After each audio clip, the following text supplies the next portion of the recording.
Stardew Valley is a pretty large and long game, so here are some of the stages you might experience while playing the game. Let's get started. There's no single video, description, or screenshot that can actually sell you on this game. There's way too much going on in this game, and it's pretty hard to convey that through a game trailer. Someone needs to explain the experience with the game to you. Only then will your eyes be opened to how much this game has to offer. So stage 0 of Stardew Valley is being hustled into playing the game, and I want to know if I am correct. Let me know in the comments below how you got into the game. Alrighty, you just bought Stardew Valley and booted it up for the first time. And since Stardew Valley is designed in a way to allow you to learn the game as you play and doesn't have a hand-holding tutorial, it is safe to assume that at this stage of the game, you are a complete noob. You might have no idea what is going on, and that is alright. The first stage of Stardew Valley is pretty simple. You'll probably be farming, mining, and if you are a pro gamer, fishing. But you might not have a goal yet. This is the stage where you are pretty confused and might be wondering why people have hustled you into buying the game. But the next stage reveals it all. The second stage of Stardew Valley can occur later depending on how fast you pick up the game. But generally, the second stage is the realization stage. This is when it starts to click. This is where you find out that your goal is to restore the community center and unlock the rest of the game. You will probably only reach the second stage once you have unlocked and started crafting sprinklers. Automation is really important in this game. Once you don't have to spend the entire day watering, you will start to learn the mechanics of the game and understand what is required of you. Stage 3 occurs after you have completed a few bundles in the community center and have received that sweet dopamine hit.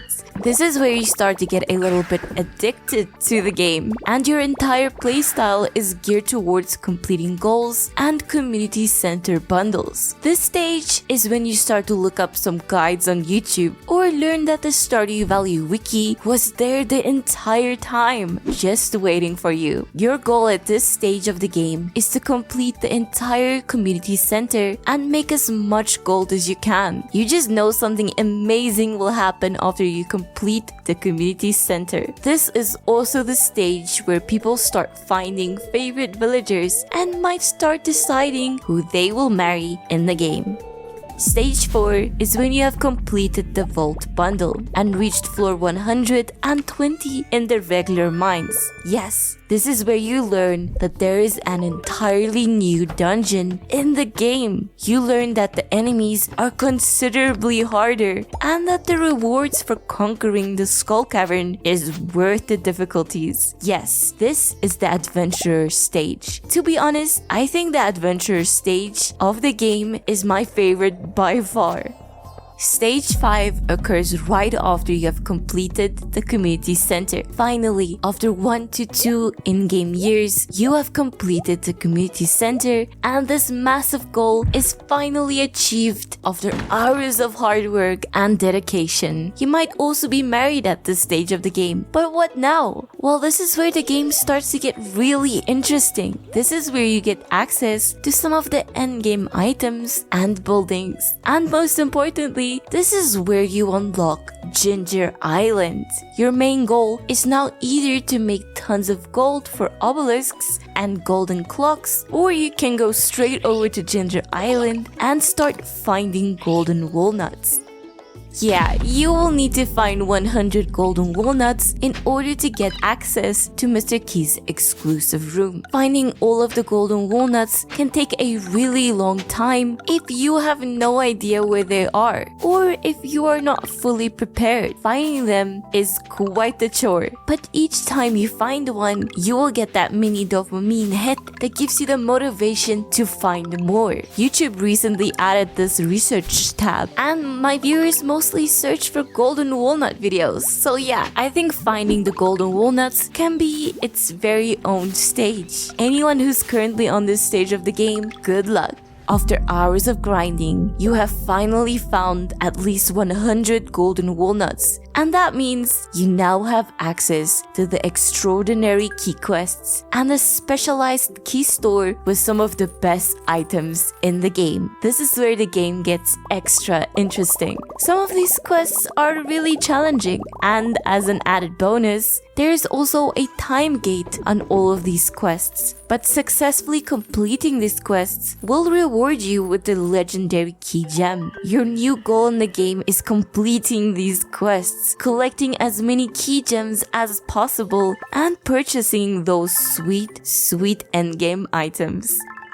I think most players will probably set their sights to making money after they have obtained all of these highly valuable items. This is the stage where I usually focus solely on making big money. This is where players start to ramp up their game for pure profit, planting hundreds of crops, crafting hundreds of cakes, and focusing on getting that gold number as high as they can. The main goal here is to purchase the infamous golden clock, a literal golden clock worth 10 million gold. That doesn't really do anything. It's basically just a flex item that players just need to have. This stage of the game is when you have experienced everything the game has to offer. You have completed a bunch of key quests, made a ton of gold, gotten married, and then you start to realize that there is just one goal left that you have not completed yet. Obtaining 100% perfection. And since you have already put in a few hundred hours into the game, you are obligated to get perfection so that you have something to show for your countless hours of playtime. This stage is where you set your eyes on the elusive true perfection, where you have to befriend everyone in the game, cooked every recipe in the game, and basically just did it all. Getting perfection is no easy task, and this stage could last the longest. If you are trying to get true perfection in this game, good luck, and you can do it.